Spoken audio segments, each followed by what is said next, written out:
Olá, sou Luciana Andrade do bonjour.blog.br. Minha primeira entrevista de 2015 é com o consagrado designer de joias Fabrício Giannoni. Fabrício, é um prazer tê-lo aqui. Prazer meu. Prazer entrevistá-lo. Fabrício, como trouxe ao Brasil?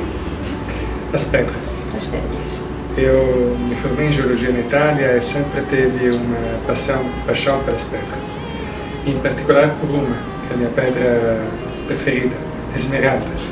E assim fui começando a importar esmeraldas brasileiras na Itália. E depois de um tempo decidi que era para mim pouco simplesmente receber umas pedrinhas. Então acabei vindo para cá, para trás da esmeralda. Comecei a trabalhar com esmeraldas e depois comecei a pensar que era uma pena só ficar com essas pedras e exportar assim como estavam, que precisava valorizar elas. Comecei a fazer molduras, pendentes, cada vez mais complexos, cada vez com mais design. Foi nascendo o designer. É assim que começou tudo. Nasceu o designer Fabrício Giannoni. Ok. O Brasil é conhecido mundialmente por ser o maior produtor de pedras naturais, é isso? Pedras preciosas? Sim, tem a maior variedade, a maior produção de pedras coloridas. Claro, tem outros países que têm diamantes, outros países que têm outras coisas. O Brasil tem a máxima variedade de pedras coloridas. São mais ou menos 108 gemas, é isso? É, tem tantíssimas. Às vezes nós deparamos com pedras que ninguém conhece como se chama esta variedade, por exemplo, de um quartzo ou de uma turmalina. E várias vezes inventem nomes. Como se dá o seu processo criativo? Eu, de já anos para cá, fico me aprofundando em determinados assuntos que depois são inspiração ao meu design. Os assuntos que eu estou aprofundando e seguindo já há vários anos é aquele da geometria sagrada, ou seja, o arquétipo das formas. Quando eu faço algo que tenha, por exemplo, uma proporção áurea dentro de uma peça ou de várias relacionadas entre elas. Eu estou fazendo algo que foi começado pelos mestres renascimentais italianos e continuando aquela técnica para ter uma boa proporção entre as formas das peças que eu desenho. E esta é uma técnica infalível, porque todo mundo gosta deste tipo de proporção. E para mim é muito fácil desenhar nestas proporções, porque todas as janelas, todas as portas de Roma e Firenze são em proporção áurea. É uma coisa que está bem dentro da minha cabeça, do meu gosto. E obviamente, vou além da simples proporção áurea para fazer vários tipos de geometrias que são os fundamentais da geometria sacra. É assim que chego a fazer algumas coisas que têm uma simbologia muito importante. Quando eu faço um pentágono, ou um hexágono, um cuboteedro, eu estou repetindo algo que aconteceu muito tempo atrás nas antiguidades, mas que depois foi recodificado pelos mestres renascimentais. E o principal deles, o Leonardo da Vinci, que fez um grandíssimo trabalho em cima destes sólidos formas das geometrias sagradas, criando um texto incrível que se chama Código Ambrosiano. E, por exemplo, toda a minha última coleção, as coisas mais importantes vêm daquele texto lá. Eu refiz na lapidação das pedras e na forma das pedras e das peças aqueles desenhos que foram refeitos pelo Leonardo. Bacana, interessante. Para qual mulher você cria suas joias? Qual o perfil das suas clientes? O perfil das clientes que eu tenho, às vezes é diferente daquele que eu gostaria. Eu gostaria de algumas pessoas que se interessam pelos mesmos assuntos que eu, falo, vou comprar esta peça porque este símbolo é muito importante para mim.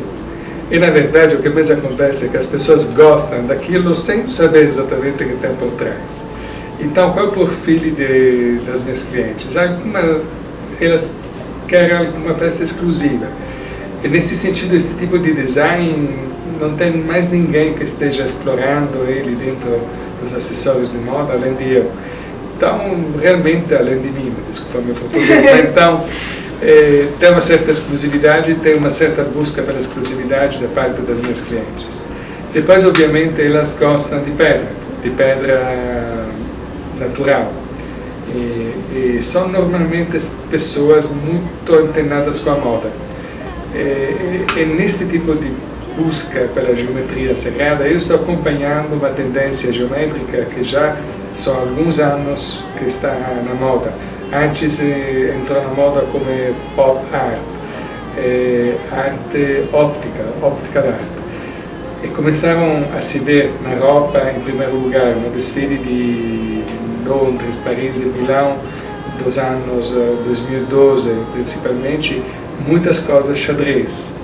Eu comecei a fazer projeções ortogonais de geometrias sagradas feitas em balões, triângulos, quadrados e retângulos.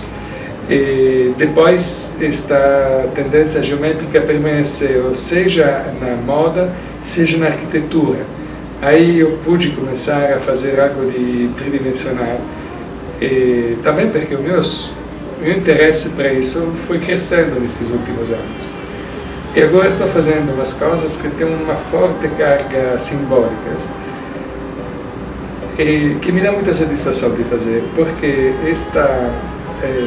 esta geometria sagrada está nos arquétipos do nosso conceito de beleza, o nosso conceito ocidental, que veio de lá, veio do Antigo Egito, depois foi transcrito e pensado e codificado pelos mestres gregos, pelos filósofos, principalmente Platão, Pitágoras, Euclide, e depois tudo isso, como te contei, foi recodificado pelo Leonardo da Vinci e pelos desenhistas que trabalhavam junto com ele. Um em particular que era um monge que se chamava Pacioli. Este monge é o principal designer do Rinascimento italiano em termos de geometria sagrada. Depois de Leonardo e Pacioli, que fizeram esse trabalho incrível, um trabalho de resgate de antigos manuscritos praticamente perdidos ou destruídos, depois da queima da Biblioteca de Alessandria, feito pelos antigos romanos, sobrou muito pouco. Eles fizeram esse resgate, mas depois grandíssimos artistas italianos aproveitaram isso na construção de cúpulas e pelos desenhos mesmo e pelas pinturas. Então teve Brunelleschi, que foi o primeiro que se inspirou totalmente a esse tipo de recodificação geométrica para a famosa cúpula do Duomo di Firenze. Mas depois do Brunelleschi, na pintura mesmo, teve muitíssimos artistas que mantiveram essas proporções para poder expressar a própria arte. O interessante é que quando essas proporções são mantidas dentro de uma obra de arte, que seja uma pintura, que seja uma escultura, as pessoas gostam automaticamente, sem saber por quê. Porque gostam. É claro por quê, porque está no nosso DNA. Nós temos uma construção, uma estrutura física e natural, basada nesse tipo de proporção. Tanto é que é chamada, pelo próprio Leonardo da Vinci, a proporção divina. Porque se nós pegamos a nossa primeira falange com a segunda, com a terceira, tem uma progressiva proporção áurea. Sempre a mesma proporção matemática perfeita. No nosso rosto deve ter 6 ou 7 proporções áureas diferentes. No famoso dipinto do Homem Vitruviano de Leonardo da Vinci, se mostra como existe uma proporção perfeita entre o homem e as dimensões geométricas no qual o homem perfeito está compreendido. Então, isso está tanto dentro do nosso DNA, que para nós, quando reconhecemos, quando estamos dentro dessas proporções, automaticamente parece uma coisa bonita. E foram feitos muitos estudos em cima disso. Então, também do ponto de vista comercial, fazer geometria sagrada dá certo. Bacana. Estou tendo uma aula aqui com o Fabrício. Qual metal você mais gosta de trabalhar? Eu gosto de trabalhar com bronze. O bronze é um metal lindo, é o mesmo metal que é usado para os instrumentos musicais, para os sinos. É um metal que funde a mesma temperatura da prata, que é uma temperatura já um pouco mais alta do ouro. Essas particularidades do bronze permitem de ter uma qualidade de detalhes na fundição superior aos outros metais, na maioria das vezes superior. Então eu consigo ter uma capacidade tecnológica muito boa de poder trabalhar com um metal que é perfeito para poder descer no detalhe do design. Eu te perguntei antes, e vou te perguntar aqui agora, qual a sua pedra preferida? A esmeralda. Falei para ele que é a mesma minha. É uma esmeralda bruta que eu uso, que é bem verde, com veias de preto, pela pegmatite, no qual normalmente se encontra a esmeralda. E eu gosto muito, mesmo não sendo valiosa, porque a valiosa é extremamente transparente e tem uma cor suave, normalmente. Não, esta esmeralda que eu uso... É mais escuro, mais ela é mais escura, assim. tem a cor da terra dentro dela. E eu gosto muito, porque ela é rústica, é verdadeira, é autêntica, como eu gostaria que fosse todas as peças que eu faço. Nós também somos os maiores produtores de esmeralda, né? A maior esmeralda foi encontrada na Bahia, né? Na Bahia? Sim, esse tipo de esmeralda aqui. Esse tipo de esmeralda aqui é mais encontrado no Brasil que em qualquer outro lugar do mundo. Então, para quem não sabe ainda, o Fabrício, além das joias, das semijoias, ele assinou uma coleção de óculos e de bolsa. Sim. Isso? Então, o que podemos esperar para 2015? Você pretende desenhar roupas ou desenhar coleções de roupas? Já vi alguma coisa de um desfile, você dando um toque numa Fruta da Paixão? De Fruta da Paixão, eu fiz detalhes que foram inseridos dentro da coleção da Fruta da Paixão. Estou fazendo a mesma coisa agora dentro do universo da Letícia Bronstein, que é uma estilista de roupa. Então eu contribuo com os acessórios a criar acessórios pensados juntos com as roupas, em uma proporção. Porque tem uma importante proporção entre um decote e uma peça que tenha que decorar esse decote. Então é isso que eu estou fazendo. Não vou fazer roupa, mas vou fazer acessórios que casam muito bem com isso. O que eu percebi que o design deu lugar ao geólogo, não, o design deu lugar ao geólogo, né? Acho que você hoje é mais designer, né? São, com certeza, são mais designer e geólogo. Né? Também porque um tempo eu precisava procurar as pedras pessoalmente. Agora não, já chega até mim. Então eu já me preocupo mais de desenhar o tipo de lapidação e a forma que a pedra vai ter depois que buscar a pedra. É uma pena, porque eu gostava de fazer aquilo. Você também faz já faz as peças ou só desenha? Assim, eu só desenho. Executa? Nesses anos que eu estou aqui no Brasil, o tipo de trabalho mudou muitíssimo. Um tempo a gente desenhava, depois o protótipo era feito na mão por modelistas. Agora não, o desenho que eu faço na mão é transformado em desenho digital. Arquivo digital vai diretamente para máquinas prototipadoras, que vão fazendo em forma automática, seja a peça que vai para a fundição, seja a lapidação da pedra. Então eu consigo ter uma lapidação extremamente complexa, cujo desenho é geometria pura. Geometria sagrada não é só fazer uma forma de um sólido platônico, por exemplo, mas também imaginar todos os ângulos perfeitos que possam ser cortados dentro do retículo cristalino de um quartzo, por exemplo, para ter o máximo de luz e para ter um efeito que eu acho muito importante. Os quartzos, por exemplo, são as pedras mais energéticas que existem. A qualquer variação de pressão de temperaturas, ele emite um campo magnético no próprio eixo. Então, respeitando isso, dentro da corte da pedra, nós temos um pequeno motor energético, talvez um anel em cima do nosso dedo. Essa é uma propriedade das pedras que sempre me fascinou, que foi muito subvalorada pelas pessoas que se interessam só pelas belezas das pedras. É uma pena, porque as pedras não são só lindas, são extremamente energéticas.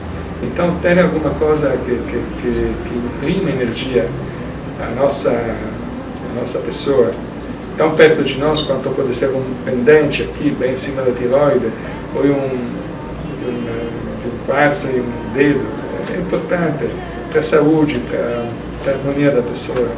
Pena que as pessoas não se interessam muito disso, porque é uma coisa importante, forte, é fato, ou se é fato. Imagina que o cálculo do campo magnético gerado pelos quartzos foi feito pela primeira vez pelos alemães no século anterior, no 800, porque eles calcularam desta forma a pressão que existia em um disparo dentro da culatra de um canhão. E por isso eles tinham os canhões melhores do mundo, que permitiam de ter canhões mais rápidos, porque eram mais leves, mas podiam disparar com pressões maiores, porque eles calculavam tudo isso com os quartzos. E essa propriedade piezoelétrica dos quartzos sempre foi ignorada dentro da joalheria e dentro da mineralogia, porque o que nos fascina obviamente são estas formas perfeitas, naturais dessas pedras, que são perfeitamente lapidadas pela natureza em retículos cristalinos, que é um exemplo de perfeição, que é muito maior da perfeição que a gente pode alcançar com qualquer tipo de tecnologia. Mas esta perfeição de formas do retículo cristalino das pedras é a mesma causa das energias da geometria sagrada. Ou seja, se nós fazemos um templo, se nós fazemos, desde os egípcios que faziam pirâmides, até no Renascimento, as cúpulas dos Brunelleschi, feitas de uma certa geometria que dá uma perfeição entre as formas, dá uma energia nestes templos sagrados, para isso que se chama sagrada este tipo de geometria, que tem a mesma causa da piezoeletricidade dos quartzos pela forma do retículo cristalino. É tudo a mesma coisa, nada por acaso. Então, é uma pena se atrelar unicamente à beleza das pedras. Tem muita coisa por trás dela. Então, a gente está vendo na novela das 8, o personagem do Comendador, que ele é um explorador, que fez fortuna através das pedras preciosas, mas que também tem um valor para ele sentimental. Uma pedra, ele tem como um talismã. Ele tinha o diamante cor-de-rosa dele, que quando quebrou, ele caiu em ruínas. Como você vê o personagem, você tem assistido a novela, você se identifica com ele, você tem um talismã? Bom, eu não gosto de exportar unicamente pedras e ganhar a vida com isso, porque acho uma pena explorar só a matéria bruta do Brasil e não valorizar com tudo que tem por trás em termos de significado, em termos de possibilidade de valorizar a beleza das pedras com formas e com design. Então, já o meu ponto de vista é completamente diferente. Não exportaria nunca as pedras sozinhas, mas só em peças já formadas. E o meu talismã, fazendo esse tipo de pesquisas, fazendo esse tipo de trabalho, eu cheguei a ter um talismã que é o meu símbolo, o meu logotipo com uma forma de uma águia. Esta águia é o meu talismã. É o seu símbolo, isso mesmo. Então, eu tenho uma pergunta aqui, que é de uma seguidora minha do blog, que é a Carol. Ela pergunta assim, quais são as tendências para este ano? Ela quer saber de você se esse ano a tendência é as joias maiores, menores, os maxicolares. Qual é a tendência deste ano? Bom, desde que chegaram os maxicolares, que já faz uns 7 anos, acho, eles permaneceram. Ed è uma conquista um pouco do acessório em comparação com as joias anteriores, porque no acessório é possível ter dimensões maiores. O maxicolares é o típico exemplo disso. E o maxicolar dá a possibilidade de fazer tantos tipos e variedade de design que obviamente uma joia muito pequena seria impossível. Então essa tendência vai ficando cada vez mais forte, porque os acessórios cada vez mais são a verdadeira variabilidade do look feminino. Ou seja, a roupa, os vestidos possam até ser clean. A mulher decide praticamente de expressar o próprio sentimento do dia, a própria vontade de um look ou outro, pelo tipo de acessório que vai carregando. Então esses acessórios são grandes. O maxicolar normalmente é uma coisa muito mais importante do ponto de vista visual da roupa que fica por trás. Então, o que tem este ano? Continua tendo todos os maxicolares, brincos enormes, até exagerados às vezes. Isso continua muito forte. Tem ainda uma tendência geométrica, continua forte a tendência geométrica. Eu acho porque a tendência geométrica, não tendo informação demais, como outros tipos de tendência oriental, especialmente, a tendência geométrica é muito ocidental, é muito linear, é muito clean também. Esta tendência agora está entrando também em outro tipo de arte que é mais étnica, é mais antropológica. Então este ano eu estou vendo uma continuação de uma coisa nada nascida, resgatada no passado, que é esta tendência étnica. Eu estou indo em todas essas direções. A geométrica é uma coisa que são já anos. A étnica, eu também este ano estou fazendo algumas coisas interessantes nesse sentido. E a cor do metal, mais dourado ou mais prata? O que a gente pode esperar para esse ano? Este ano a tendência, que já começou na temporada passada, é óleo negro, que não é nem prata nem ouro, é uma coisa mais escura, mas ao mesmo tempo mais fria. Eu gosto muito. Ok. Então, Fabrício... Aliás, você tem óleo negro. As 3, 4, de todas as cores aqui. Ó. Tem todas as metalizações, tem óleo negro também. Eu fico bem feliz nessa escolha aqui hoje. Então, Fabrício, estou muito feliz realmente de ter entrevistado você, de ter conversado com essa entrevista, ter apresentado você para os meus seguidores do blog. Obrigado. E pode fazer suas considerações finais. Bom, então espero que este ano também de fazer umas peças que possam ser interessantes e entrar no gosto das pessoas desse blog. Eu gostaria de algum comentário sobre as peças, se puder, porque esses comentários me ajudam muito a redirecionar a minha busca e a minha pesquisa. Obrigado. Então, espero realmente que vocês tenham gostado dessa entrevista, como eu gostei de fazê-la, e que visitem a loja do Fabrício no Oscar Freire, nos Jardins, é meu endereço preferido, eu adoro andar pelos Jardins, e para quem mora em outro estado, pode conhecer a loja do Fabrício online, fabriciogiannone.com. Obrigado, sim.